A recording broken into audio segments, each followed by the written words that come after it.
임신 소식을 들었어요. 엽산 섭취는 필수라면서요.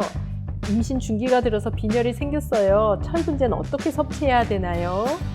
아기의 성장 발달과 엄마의 건강 유지에 꼭 필요한 영양소를 어떤 방식으로 섭취해야 할지, 영양제만 먹으면 만사 형통일까요?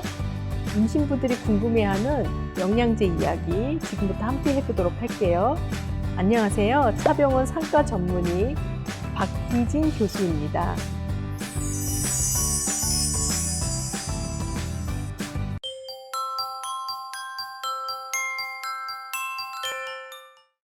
이제 슬슬 아기를 가져야겠다고 결정한 예비 부부가 교수님 어떤 영양제를 먹어야 할까요? 하고 질문하는 경우가 많으신데요.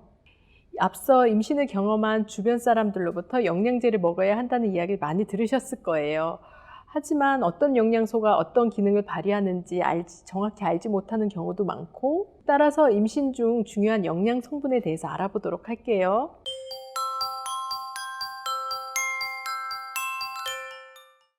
비타민 A는 가장 논란이 많은 영양 성분이죠.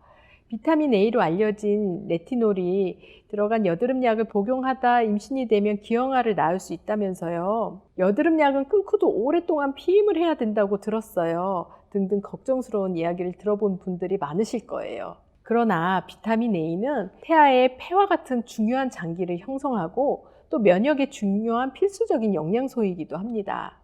따라서 비타민 A를 무조건 금기시한다는 것은 틀린 말이겠죠. 다양한 용량의 영양제로 섭취를 하는 것은 문제가 되지 않지만 하루 섭취량이 3,000 마이크로그램 알리 혹은 10,000 인터내셔널 유닛 이상을 넘어서는 안 됩니다.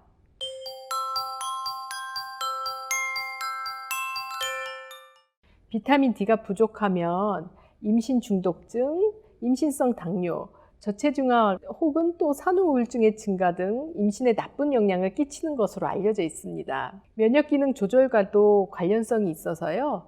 습관성 유선과도 연관되어 있을 걸로 생각되어지고 있고요. 비타민 D를 하루에 1000에서 2000 인터내셔널 유닛 정도로 보충제를 복용하는 것을 권고하고 있습니다.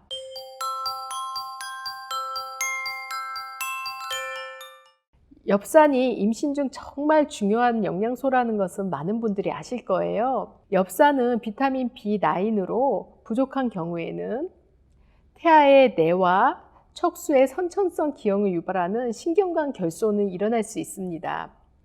그러나 너무 걱정하실 필요는 없어요. 임신 12주까지 엽산을 잘 복용하시면 신경관 결손을 예방할 수 있습니다. 임산부들에게 하루에 400에서 600 마이크로그램 정도의 엽산을 반드시 복용하도록 권고하고 있습니다. 만약 엽산 대사에 이상이 있는 유전자의 변형이 있는 산모라면 엽산의 활성형인 5메틸 테트라하이드로폴레이트를 복용하시면 되는데요. 엽산은 콩류, 녹색 채소, 브로콜리, 아보카도, 시금치 등에 풍부하게 포함되어 있습니다.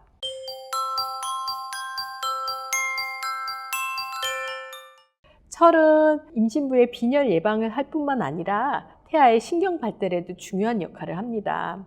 임신 중기 이후 철분이 부족하면 조산과 저체중아의 출산이 증가하니 임신 중 빈혈의 유무를 중간중간 반드시 체크하셔야 되고요.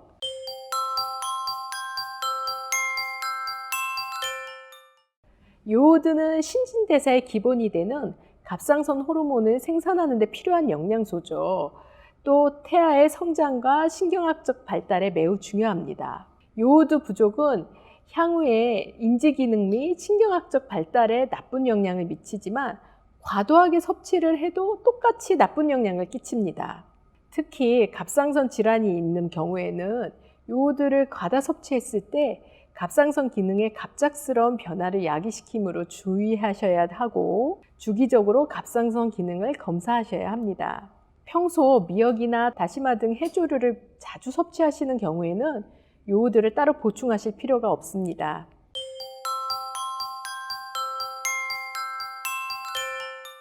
오메가3는 태아의 두뇌 및 시각 발달에 도움이 되고 또 조산과 저체중아의 출산을 감소시킨다는 보고가 있습니다. 산후우울증 예방에도 효과적이고 오메가3는 특히 면역 조절 기능에서 중요한 역할을 하는데 아이들의 아토피 피부염이나 천식과 같은 면역 관련 질환이 감소되었다는 보고도 있습니다.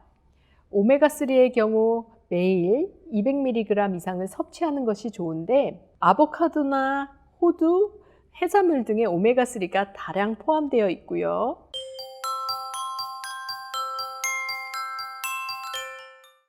칼슘은 태아의 뼈와 치아를 형성하기 때문에 필요한 영양소입니다. 임신 초기부터 복용하는 것도 좋지만 태아의 뼈와 근육 발달이 활발하게 이루어지는 20주 이후부터는 반드시 섭취하셔야 하고요.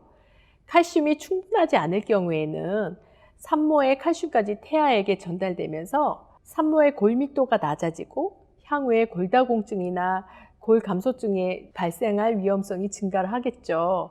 하루에 최소 1000mg의 칼슘을 섭취하도록 권고하고 있는데요. 음식으로 섭취할 수 있는 정도는 권장량의 약 30% 정도라고 하니까요. 영양제로 보충하시는 것이 좋겠습니다.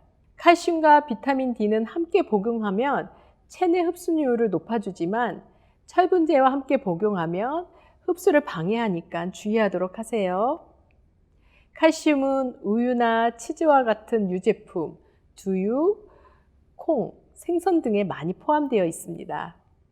오늘은 임신 중 필요한 여러 가지 영양소의 효능과 용량 등에 대해 알아보았습니다. 다음 편에서는 임신 초기, 중기, 말기의 각각 시기별로 가져야 할 식습관과 적절한 식재료 및 조리법에 대해서 영양사 선생님과 함께 이야기해 보도록 할게요. 구독과 좋아요를 눌러주세요. 그럼 다음 편에 뵙겠습니다.